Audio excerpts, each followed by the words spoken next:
Hi everybody, welcome back to another one of my videos where I use exposure therapy to help treat my choking phobia. As promised last time, we're going to continue on the video about the woman who is scared of, I guess,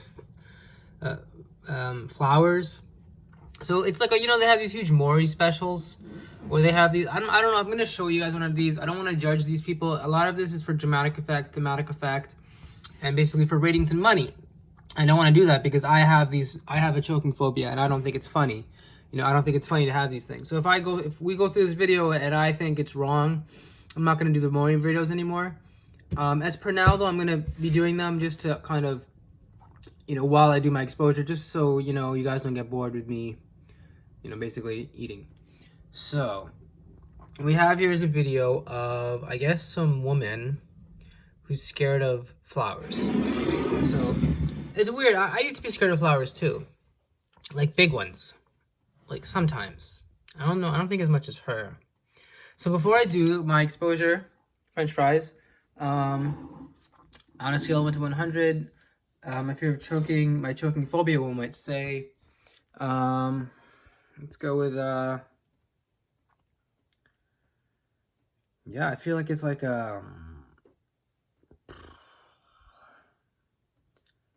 it's like a 11. It's an 11 out of 100. It's a bit higher than usual. It's still within normal, tolerable range. So let's begin here. Now I have to do the exposure. Sorry, now I have to do the exposure. And then we can watch this guy. There's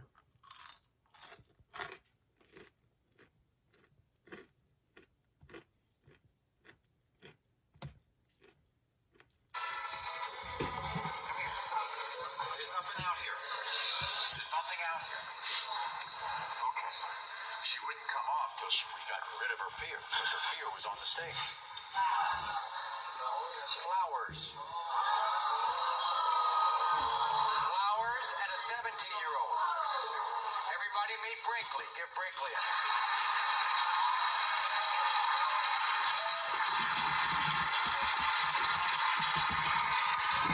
I mean, it's a big deal with Brinkley. How about this? How big a deal would it be if you're 17 years old and you want to go to the prom? Uh-oh. And your boyfriend wants to give you a corsage. Uh-oh. And well, because there's so many flowers around, will she even be able to attend the prom? Watch. Flowers are the most gross, nastiest things ever. I can't stand flowers. They're everywhere. When I was in the 5th grade, I saw a flower and I picked it up and they started having ants crawl all out of them and all on my arm. I couldn't do nothing but scream. I was so scared. I jumped in the water and I almost drowned myself. It was crazy. My prom is coming up and I'm not going to be able to go. There are flowers everywhere. Girls are going to have them on their dresses. Guys are going to wear them on their jacket. No flowers. Ew. There's a plastic flower behind my back. It's not a real one. Can I show it to you? No. Are you serious? Yeah, honey. Oh, no. Oh, my God.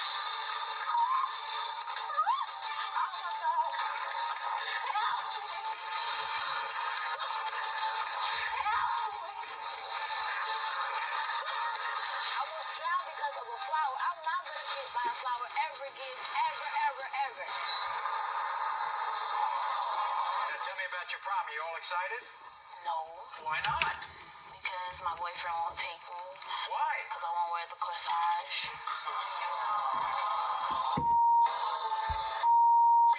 Well, this is what we did. We have to do this.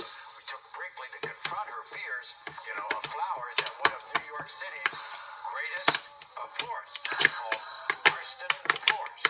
And one of our producers, Christine, went with you. I'm going to take you somewhere. We're going to see if you can handle it. Oh, no.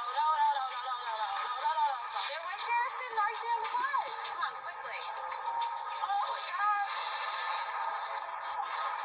You're going to throw up?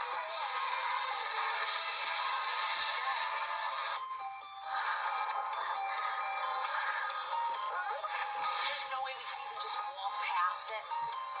You could keep your head on my shoulder. Okay. All right. We're not past it. We're not there. Well, guess what? This is springtime, and we have to to confront our fears, and we know prom is coming. Let's bring out some flowers. No. No, wait. You gotta wait. Oh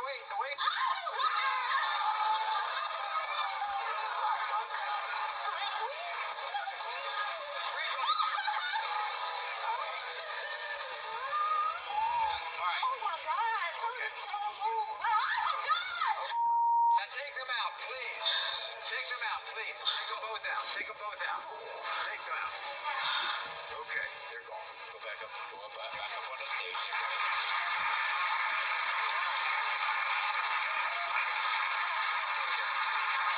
You're gone, Joe. Come on. All right. So we're gonna help fix you. All right. You're gonna meet with Boris, like our other people, and we're gonna get rid of that fear, so that your father, okay? You know what I'm gonna do? I'm gonna really put you in trouble here, Boris. By the end of this show, I want her father to walk up to her and give her flowers. Unforgettable Brinkley. There she is. The prom's right around the corner. You never thought that you would ever possibly be able to go to the prom, right? No. Because you couldn't handle a flower. Now, would that be nice if your father came out and gave a flower? We think Greg, her dad, has a special surprise for Brinkley. Here's your dad, Brinkley.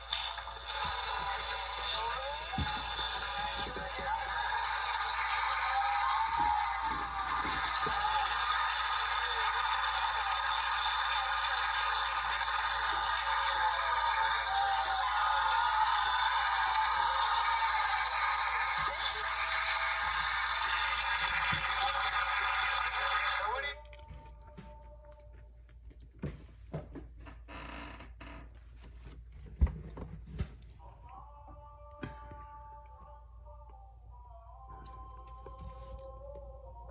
Oh, hell no.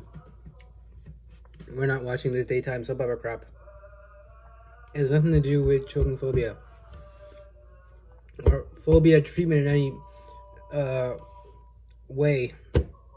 They're just showing people who are sick, and then somehow they go backstage and magically they become better. It's a waste of time. They're just milking these people for entertainment. We're not watching this. Sorry, guys. I thought it'd be fun. It's not fun at all. It's humiliating to the people who have these things, and they don't show how they actually got cured. You know, like what type of BS is that? So we're gonna find something better, something that's actually we can learn about exposure therapy, not just how messed up it feels to have, for example, flower phobia or whatever phobia is these people have. Okay. Let's see here. Yeah, if anything, I had a feeling it was like flooding. She was doing flooding.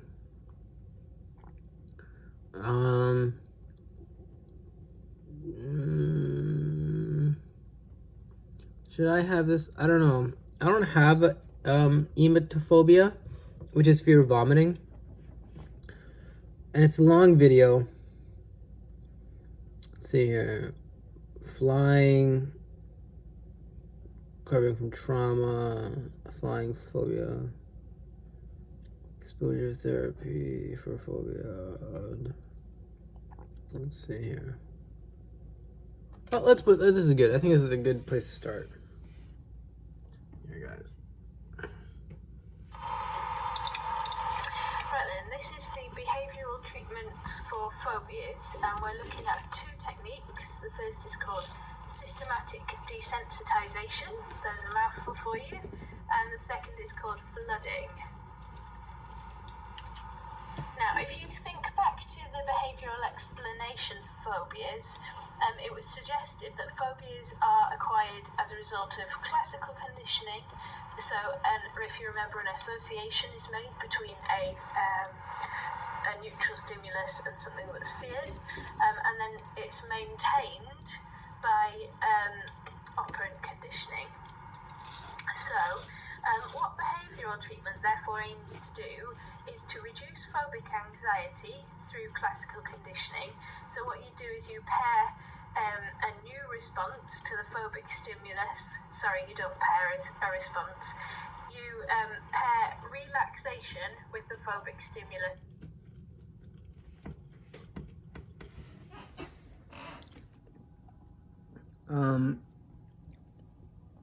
Done the exposure. My anxiety went from a 10 to a 10. I don't know if you guys want to know. I'm going to begin the next This looks like a really good video. That's what I was showing you guys. Behavioral treatment. This is stuff I wanted to talk about. I think if I had another laptop, I could just read from it. This is something I really wanted to talk about. This is stuff I learned in high school, and it's stuff that you kind of learn. It's stuff that I learned in high school, and I thought I'd never need. And it's really weird because, like, Pavlovian conditioning, operant versus classical conditioning, is really interesting to me because when I was learning about it first, I was like, oh, this is so horrible. How can they force the dogs to do these things? Basically, one of the things they do is called Pavlovian conditioning. I think most people know what this is. This idea of they would have a dog, and they would give the dog some food, and the dog would ring a bell when the food was given to him. He was instructed basically to ring a bell when given food. And eventually, the dog would not be given food, simply though by the smell of food, or even the expectation that at a certain time he was going to get food, he would begin to salivate. And they simply trained him to ring the bell when he salivated rather than ringing the bell when he got the food. Thus, you can condition the person to actually believe, right, that something is you can change your behavior through basically like a reward punishment mechanism. And if you can do it with dogs, they say you can do it with humans. And I've seen it. This is basically what I'm trying to say. I'm not an expert on this, but this is basically what I'm trying to say. Like, when you're doing your exposure therapies, for example, you have choking phobia. Choose a food that's, tasty, so that you have something to look forward to. You have some reward at the end. Like, I ate a delicious meal. It's so great. So, man, I need to learn how to like do the flip thing here. Okay. We're making this into a part 2. Most of these are going to be part 2s now, guys, because they don't know how to do the flip thing, okay? Let's do a part 2. Stand by. Part 2 in 1 second.